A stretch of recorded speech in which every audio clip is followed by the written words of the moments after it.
మరొక అంశము ప్రభుత్వం నిన్న సుదీర్ఘమైన సమీక్ష జరిగిన వాటిలలో ఇందిరమ్మ ఇళ్లకు సంబంధించింది. ఈ ఇందిరమ్మ ఇళ్లకు సంబంధించిన వాళ్ళలో ఎవరు లబ్ధిదారులు అనే దానికి దీనికి వెయిటేషన్ కార్డే ఆధారంగా ఉండబోతున్నది. ఇందులో మొన్న ప్రజాపాలన కింద తీసుకున్న దరఖాస్తులలో 82 లక్షల మంది తమకు నివాస సదుపాయం కల్పించాలని ప్రభుత్వానికి దరఖాస్తు చేసుకున్నారు. ఈ 82 నుంచి 85 లక్షల మంది వరకు ఉన్నారు.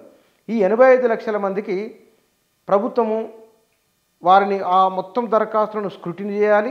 ఎందుకంటే కొంతమంది హైదరాబాద్లో దరఖాస్తు చేసుకున్నారు, తో పాటుగా తమ గ్రామాల్లో దరఖాస్తు చేసుకున్నారు. ఇట్లా రెండు ప్రాంతాల్లో చేసుకున్న వారిని స్క్రూటినీ చేసి తీసేసిన తర్వాత ఎంతమంది వస్తారో చూడాలి. ఇప్పటికైతే ప్రభుత్వం అనుకుంటున్నది ప్రతి నియోజకవర్గానికి 3500 ఇళ్లను ప్రతి ఏటా ఇవ్వాలని అనుకుంటున్నది. అంటే ఈ 3500 అంటే తొలి దశలో ఈ 3500 అంటే ఒక్కొక్క నియోజకవర్గంలో సుమారుగా 100 గ్రామాలు ఉంటాయి. 100 గ్రామాలు లెక్కేసుకున్నప్పుడు ఈ 3500 ఇంటూ 100 గ్రామాలు లెక్కేసుకుంటే ఎన్నో అంతమంది పేదలకు. ఇట్లా మొత్తము ఒక సంవత్సరానికి అంటే సంవత్సరానికి 1 లక్ష వేసుకున్న 5 ఏళ్ల కాలంలో 5 లక్షల మందికి పైబడే ఇప్పటికున్న తాత్కాలిక అంచనా ఇళ్ళు నిర్మించి ఇవ్వాలని ప్రభుత్వం భావిస్తున్నది. దీనికోసమై నిన్న జరిగిన సమీక్షలో మొత్తం భూములు ఎక్కడెక్కడ ప్రభుత్వ భూములు ఉన్నాయి, మనం కొనాలంటే కనుక ఎక్కడ కొనాలి, ఆ కొనేదానికి అయ్యే ఖర్చు ఎంత, ఎందుకంటే ఇంటి జాగా లేని వారికి ప్రభుత్వమే స్థలం కొంటుంది, ప్రభుత్వమే ఇందిరమ్మ ఇల్లు నిర్మించి ఇస్తామని చెప్పింది. ఈ నిర్మించి ఇస్తామని చెప్పిన దానికి క్రైటీరియా వైట్ రేషన్ కార్డు, దీనికి క్రైటీరియా వాళ్ళు దరఖాస్తులలో గతంలో ప్రభుత్వం నుంచి లబ్ధి పొందిన వివరాలు ఇత్యాది అంశాలు మొత్తం కూడా ఆధార్ కార్డు, రేషన్ కార్డు ఈ 2 కార్డులతో అనుసంధానమై ఉంటుంది. కాబట్టి సులభంగా తెలుసుకునే అవకాశం ఉంటుంది. దీనికోసము గత ప్రభుత్వ హయాంలో 19 లక్షల ఇళ్లను గతంలో కాంగ్రెస్ ఉమ్మడి రాష్ట్రంలో ఇల్లు నిర్మించి ఇచ్చింది.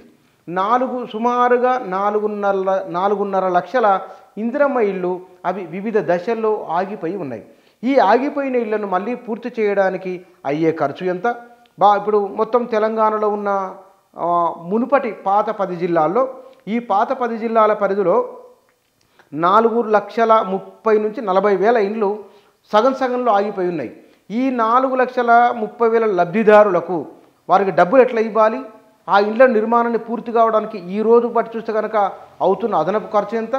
గత ప్రభుత్వము సుమారుగా 2 లక్షల ఇండ్ల వరకు డబుల్ బెడ్రూములు అందులో 90% పూర్తయి ఉన్నాయి.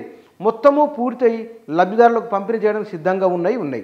కాబట్టి ఈ డబుల్ బెడ్రూమ్ ఇండ్ల విషయంలో ఇంకా దానికి మరమ్మతులు చేయడానికి పూర్తి చేయడానికి అవుతున్న ఖర్చు ఎంత, మొత్తం వాటి సంఖ్య ఎంత, వీటిని ఏ విధంగా డిస్ట్రిబ్యూట్ చేయాలి లబ్ధిదారులకు ఇత్యాది విషయాలపైన ప్రభుత్వము చాలా డిస్కషన్ చేసింది.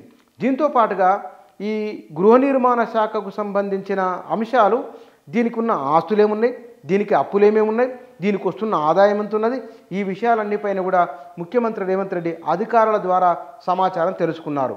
నెంబర్ 1 గతంలో అసంపూర్తిగా ఉన్న నిర్మాణానికి అయ్యే ఖర్చు ఎంత, డబుల్ బెడ్రూమ్ ఇళ్లకు అయ్యే ఖర్చు ఎంత, ఇప్పుడు మనం ఇవ్వాలనుకుంటున్న లబ్ధిదారులకు భూమి ఇవ్వాలంటే కనుక సేకరణ ఎట్లా చేయాలి, ఈ సేకరణకు అయ్యే ఖర్చు ఎంత, ప్రతి నియోజకవర్గానికి 3,500 ఇళ్ళు అనుకుంటున్నాం కాబట్టి ఈ 3,500 ఇళ్లకు విధి విధానాలు మార్గదర్శకాలు తయారు చేయాలని రాష్ట్ర ప్రభుత్వం అధికారులను ఆదేశించింది.